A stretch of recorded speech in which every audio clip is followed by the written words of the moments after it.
took 7 years off, came back and swam in 2000, and I was getting my last medal put around my neck.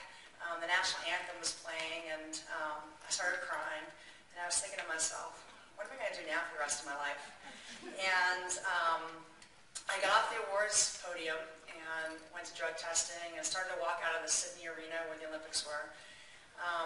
And this reporter stops me and says, "Excuse me, Ms. Torres, can I just ask you one question? I promise it'll just be one question." I'm like, "Sure."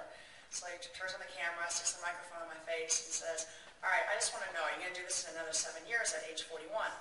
I looked at him and I said, "That's the stupidest question I ever heard," and I walked off. And needless to say, I was still looking for him to apologize. But when I went for these Olympics, I really just had one goal in mind, and that was to make the Olympic team. And after making it at the Olympic trials, we had about 6 weeks before the Olympic Games where we had a training camp. And I had more people come up to me and say how much they'd love to see a book and when's my book coming out, and more people emailing me and asking when my book's coming out. And I'm like, what book? And finally, after so much nudging and prodding, I was like, all right, I'll write a book. And I tried to think of how I wanted to write it, and I didn't want it to be about just an Olympic athlete where an elite athlete could understand. I wanted to write it in a way that everyone could understand. And I didn't want it to be what you guys see on TV where we're put on a podium and glamorized. I wanted it to be the truth and to show that we're human.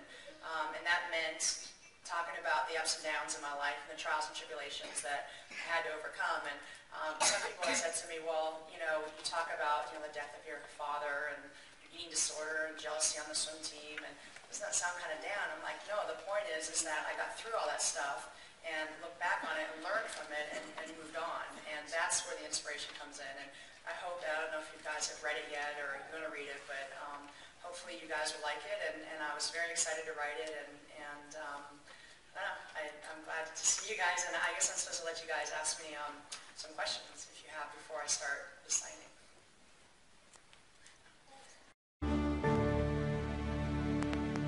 His peers listed him among the top doctors in the country.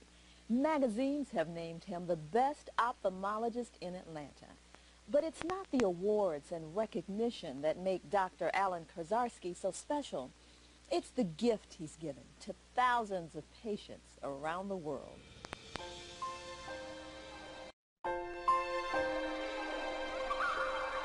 We were outdoors all afternoons, and they were building subdivisions by our house, which left wonderful mounds of dirt and stones and what we used to call dirt bombs.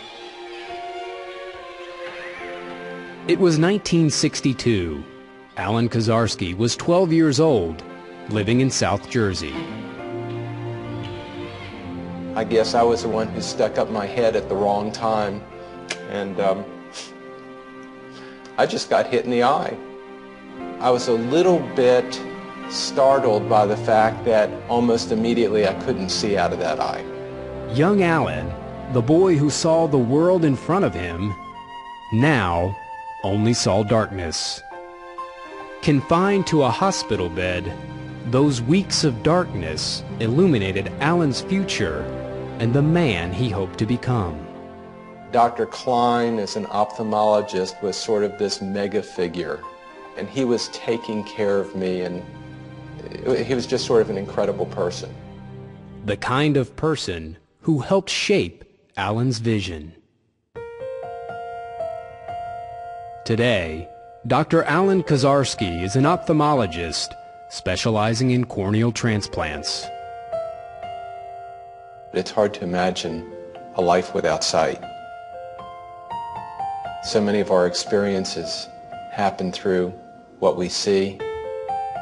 Every test and every maneuver that I do to my patients, I've had done on me, and probably more so. I know what it's like not to be able to see out of an eye.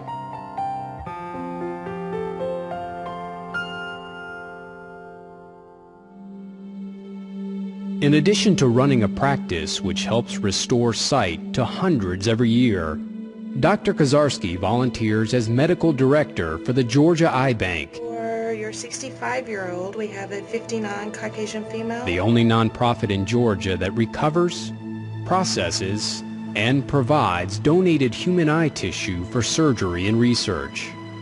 Just like you have a watch crystal on your watch, your cornea is the watch crystal of your eye. You can't do corneal transplants without corneas, and you can't get corneas without an eye bank. As director, it's Dr. Kozarski who sets the medical standard for the eye bank and provides hope for patients in need. Patients like baby Nellie, born with a serious sight impediment that doctors gave little hope of curing. I couldn't accept that she was going to be blind. It was something I could do besides what them two doctors just said. And neither would Dr. Kozarski. He believes no sacrifice is too great when the gift of sight is at stake. 3, 4, 5. Auto ignition is on. And A licensed pilot, Dr. Kozarski often flies his own plane to assess and assist patients like baby Nellie. Dr. Kozarski told me we could wait till 3 o'clock that evening, that he was going to come here and fly down. We waited that day till he flew down. And when he seen her, he said that this baby's not blind. He said, I believe she got a chance for eyesight. Dr. Kozarski performed the corneal transplant and helped restore Nellie's sight.